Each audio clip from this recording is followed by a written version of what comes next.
This was a very expensive gun in its day. Oh, there's 2 triggers. This is another first for me, guys and gals. Pick it up and look down the barrels and try to get your head where you're looking straight down the barrels. Oh, misunderstanding. Oh, pull. There we go. Hey!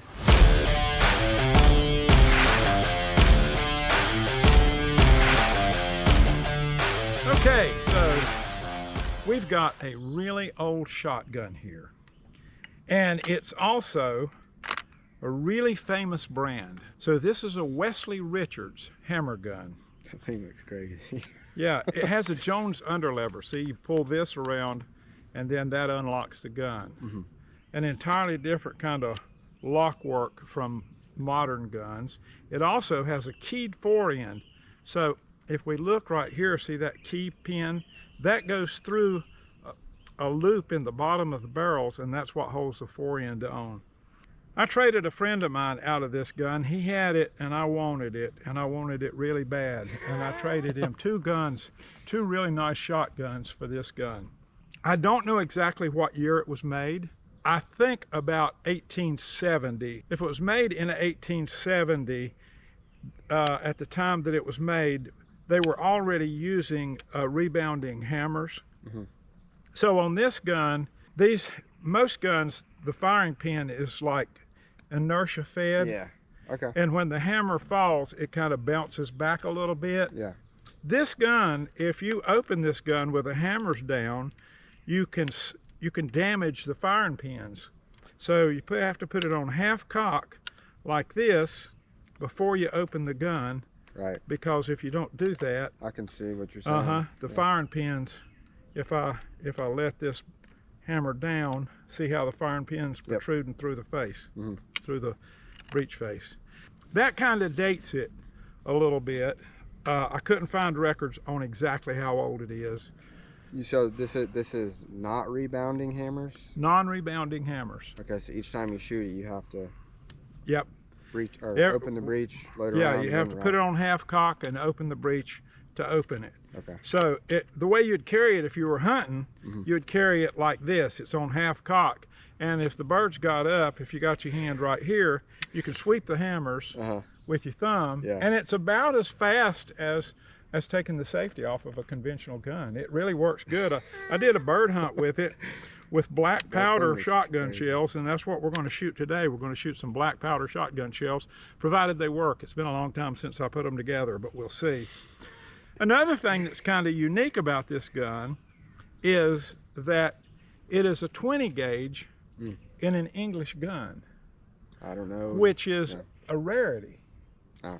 The English people, they believed in 12 bores. They didn't call it gauge, they called it bore. Okay. And where that comes from is kind of an interesting aside, but if you make 12 lead balls that are the diameter that fit a 12 gauge gun, they'll weigh exactly a pound. So in a 20 gauge, 20 round balls are the diameter of the barrels on the gun. And that's where we got that. Okay. So all shotgun gauges work that way, except 410, which is a caliber and really weird, and I don't understand that. Actually, I got another gun we can do sometime too. It's a 44 XL. It was a predecessor to the 410. So anyway, you told me you only had 3 guns. I lied. So I've always been good at lying. My preacher said one time lying was my spiritual gift. So anyway, the other thing that's weird about this gun that I was talking about in it being 20 gauge is that this was almost certainly either a kid's gun or a lady's gun. Okay. Because no self-respecting Englishman would carry anything afield except a 12 gauge gun. And what would they be hunting with this? Or this is probably specifically for hunting purposes? Yeah, it would have been a hunting gun. It would have been, in that era, probably whoever owned this gun was very wealthy, because this was a very expensive gun in its day. Yeah, it would have cost a lot of money in its day, and if we look at it close, you can see the engraving on it. I'll include and all of that stuff. Shot of it. Yeah, nice. All of that stuff and really nice wood. So they would have shot birds pheasants were a big thing for the English people, and the landowners would have pheasants on their property, and then in the fall of the year, yeah, they'd kind of cultivate them. As a matter of fact, ringneck pheasants come from China. So they imported pheasants and they put them on their property, and then the hired hands around the farm would go out and run the pheasants. They called them beaters. They would run the pheasants across the top of the hill, and the guns would stand at the bottom of the hill, and when the pheasants took flight, they would shoot them. So just sweep them both back together like that. And to let them down, the front trigger. Oh, there's 2 triggers. 2 triggers too, yeah. Whoa, okay. Yeah. That's crazy. Yeah, 2 triggers. I was wondering what I was looking at it like, what? So the front trigger is the right barrel. Okay, you sure? So hold it back and pull it, and they'll just ease it down. Okay, and you can put it on half cock if you want to. Back one now, same way. Okay. Yep. Interesting. 2 triggers. This is another first for me, guys and gals. So there was actually 2 schools of thought on the trigger thing too. The Brits very often made the tighter choked barrel the front trigger because the birds were approaching them, so they would want to shoot the front trigger at the incoming bird and then move back to the more open choked barrel when the bird was closer. Yes, wow. So it's something you can switch a gun to operate either way. Yeah. It can be done. My son-in-law can you has do one like both of them at the same time? You don't really want to. Okay. Yeah, because this gun's pretty light. There's very little recoil. Yeah, it's actually surprisingly light. It's probably 6 pounds or something like that. Yeah. But the fact that it's 20 gauge is really unusual, because the Brits, if they built a lightweight gun, they built guns that weighed 5.5 pounds that were 12 bore guns, but they only had 2-inch chambers. So they shot little short shells. It was like a 20 gauge, but it was the big bore. Okay. So it was really, and there's a company up in Friendsville, Pennsylvania, that actually makes those 2-inch shells. They make 32 gauge shells and 24 gauge shells. So anyway, that's kind of the story of it. It is not, while it looks really, really good, it's not correct. So if it was correct, these barrels would have been Damascus, and they would have had a pattern that you could see, and they've been blued, and they did a nice job of bluing them, but the gun would be worth more money if you could see the Damascus pattern. You can also see, like, very faintly some etchings and stuff on the actual barrels. On the rib. Yeah. Yeah, I'm sure the stock's been refinished and the checker and refreshed and things like that. But it's still a very, very neat gun. And one of the really weird things about it is double barrel shotguns have a flat area right here at the breech. And they call that the water table, and it's a flat area that the barrel's set down on. And this gun, if you break it down and look, it's not flat. It's the shape of the barrels. And that would have taken a tremendous amount of handwork and fitting to make that all happen. Yeah.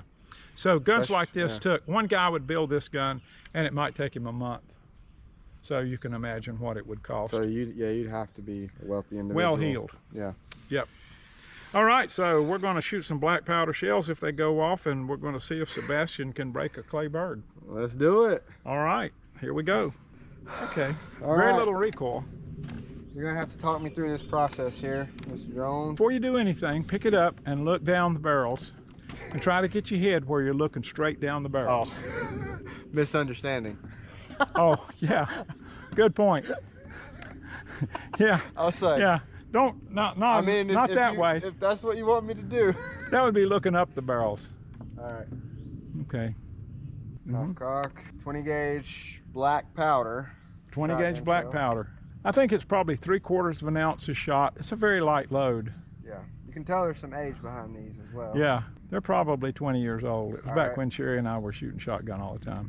Now okay, so now close it and then sweep the lever around. Now it's locked.